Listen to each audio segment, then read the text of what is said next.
First of all, I was just really excited and sort of overwhelmed that I got the opportunity to do it. And then there's also a part of me that's nervous because it's something that you love as a kid and you don't want to be responsible for single-handedly ruining it. So excited and nervous and overwhelmed.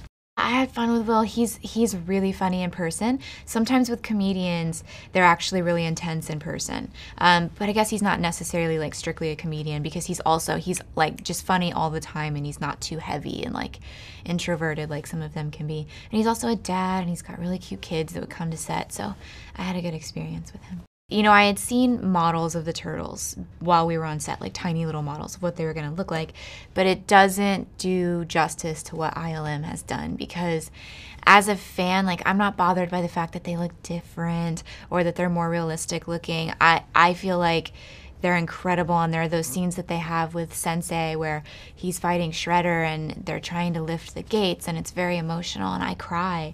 I cry when Raphael gives his speech at the end. I love them, and I think they're amazing, and I was in awe, and it made me want to dance when I saw them on film the first time. It's hard to not love it because it's so much fun.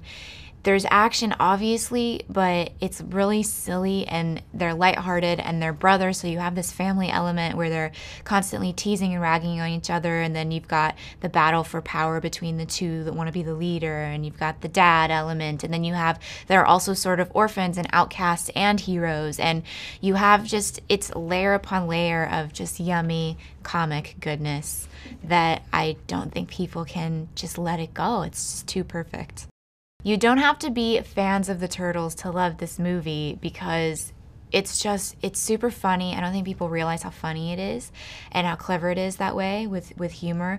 And it's also just big and beautiful. And, you know, what else are you gonna do, you know, besides go see this movie?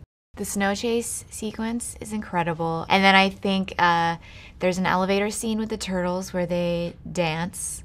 And to me, that's a perfect like nod to who they've always been, and that shows them exactly how we as fans want to see them. So I think you can't not laugh and smile when that scene is happening.